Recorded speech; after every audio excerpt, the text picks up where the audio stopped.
30th of October, we get positioned over this heavy lift ship, Blue Marlin, that gently starts to lift us up out of the water.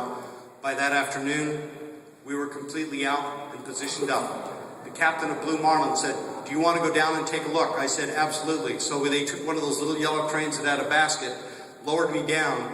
Water was still running off the deck when I went down there, and I walked up between the two propellers and the two rudders, and I walked up the port side of the ship. And as I got up to the port side and I looked up, I realized what my crew had accomplished, because as I stood there, I could see that 40 by 40 foot hole in the side of the ship. It was like a giant had taken his fist, punched it in, and pulled it out. You could see a guy in a white t-shirt standing on the deck, just to give you some idea of perspective. You could see from the fuel tanks in the bottom of the ship where cracks extended to within 18 inches of the keel. And you could see through the tanks in the bottom level, all the way through main engine room number 1, up through the mess decks into the galley, into the overhead of the galley itself. My crew had kept that ship afloat. I like to look back and think, nobody does things on their own. I hopefully had given them the tools that each and every one of you can use in what you do. These 5 things, when you lay them down, created a foundation for a crew where no one could tell them what to do, where to go, or what had happened. They reacted and did a phenomenal job, went out on their own, taking their own initiative. Those sailors saved that ship from sinking. When you look at crisis management, push that timeline out. You're acting in the now, but you better be asking the question, what next?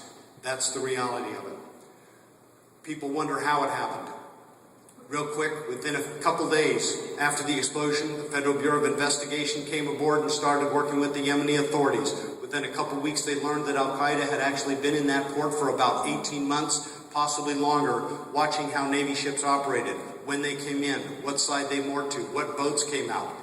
This picture here is taken from the window of the safe house where they had observed us for month after month after month to get used to the routine and how boats came out to us. We had contracted for 3 garbage barges. 2 came out, 2 left, should have emptied their trash, and then 1 more came out. We didn't know that routine. 2 came out, 2 left. 3rd boat came right into that scene, came right to the middle of the ship where the previous one had been, and detonated, blowing parts of the boat and bomber all over the top of the ship. That's the reality of what we're facing. That is the enemy that bin Laden represented. We may have taken him out, but the dangers are still there, and we as Americans are going to have to remain vigilant, especially in your business. But I'll be honest with you. For me, it really comes down to the first day. When a Navy ship is in port, we hold a ceremony called colors. Every morning at 8 o'clock, we play our national anthem and we raise the flag. Flies over the ship all day. In our case, that flagstaff's at the very back end of the flight deck. When it came to sunset, calculated no matter where we are in the world, that day the XO and I are standing at the back end of the ship. He comes up to me and says, "Captain, what do you want to do about colors tonight? Do we want to hold it like we normally do to show they haven't disrupted our routine? Do we want to lower it to half-mast to honor the sailors that have been killed and injured in the attack? How do you want to deal with colors?" I remember looking at the XO, looking up at that flag all stained with the dirty black residue from the explosion. I looked over at Aiden where the lights were coming on in the twilight. Then I turned back to the XO and I said, "XO, we're not going to hold colors. I want that flag to fly at full mast, under lights, as a symbol of our resolve that we're not going to let this terrorist attack deter us from our mission of defending freedom."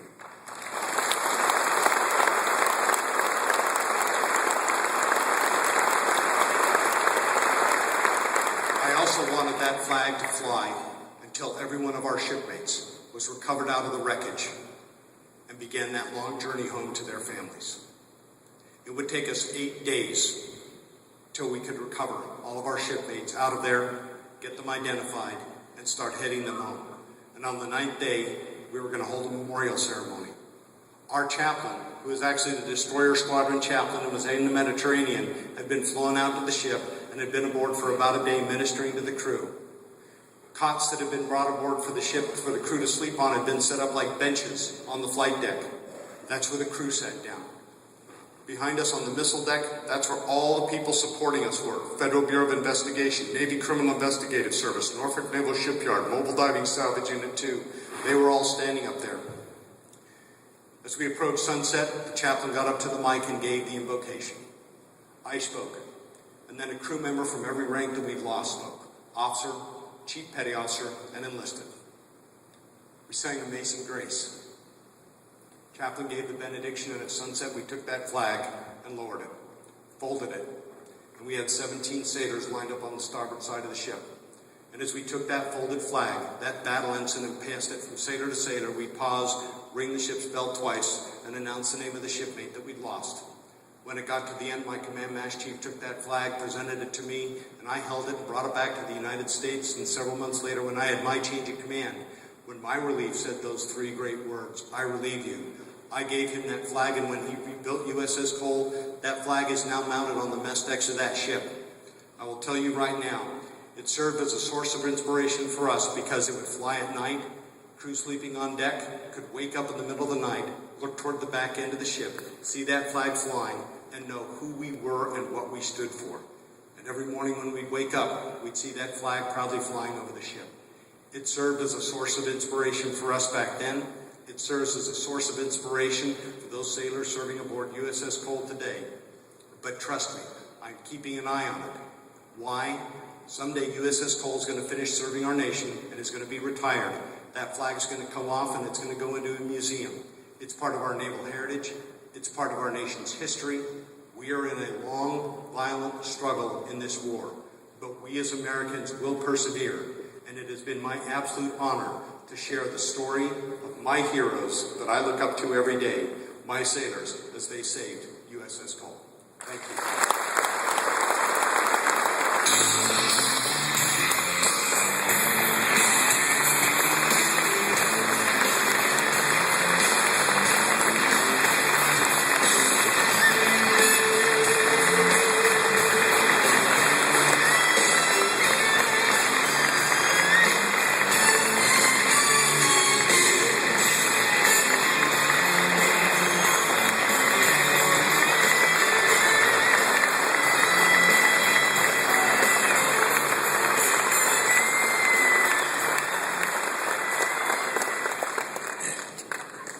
Thank you, Commander.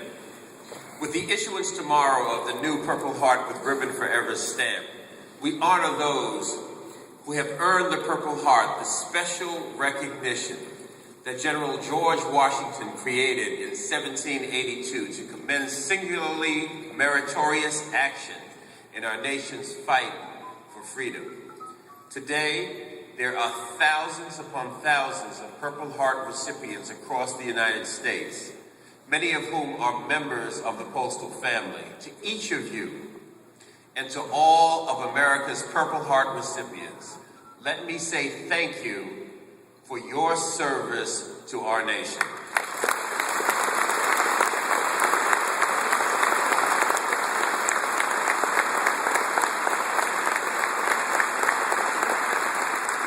Today, it is our turn to recognize America's heroes, whose sacrifices have given us a country that truly is the land of the free and the home of the brave. Through its postage stamps, the Postal Service has a long tradition of honoring the people and events that have defined our great country for more than 200 years. Beginning tomorrow, this Purple Heart with Ribbon Forever stamp will travel on letters and packages to every single household in America and around the world. Our new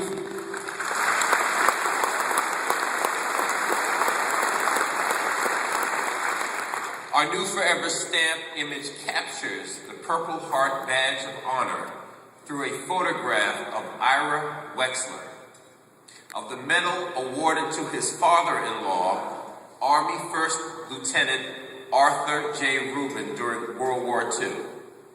First Lieutenant Rubin was wounded twice in 1944, on July 6th and July 10th, during operations in Normandy, France. He was awarded a Purple Heart and an oak leaf cluster to the Purple Heart. Ira cannot be with us today, but we are honored to be joined by his wife, Paula Rubin Wexler, and her brother, Michael Rubin. Paula and Michael, would you please stand?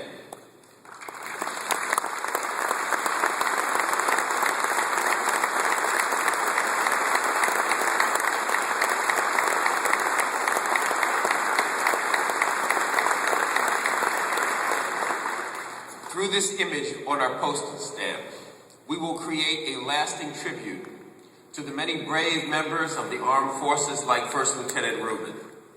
Also, among the honored guests joining us today are Clayton Jones, Navy National Commander of the Military Order of the Purple Heart, and more than 36 members of that organization, which is comprised of military men and women who received the Purple Heart for wounds suffered in combat. At this time,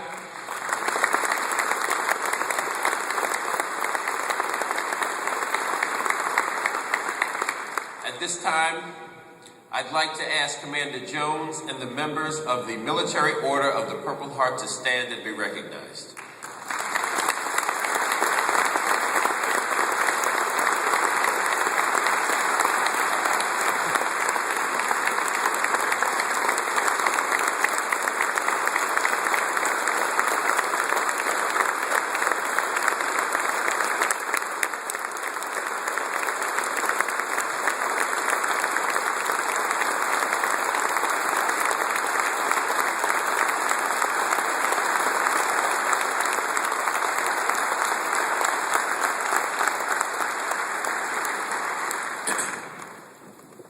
Thank you very much.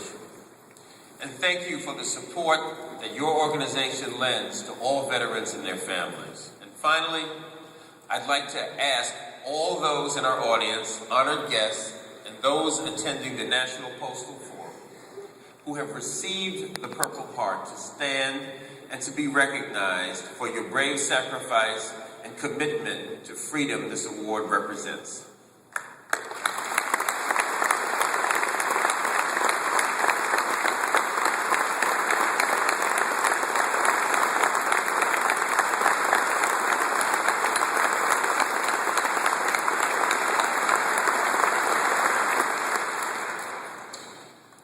Now, to help unveil the Purple Heart with Ribbon Forever stamp, I'd like to ask Commander Kirk Lippold, Commander Clayton Jones, and Susan LaChance, our Vice President of Consumer and Industry Affairs, to join us on stage to unveil the stamp.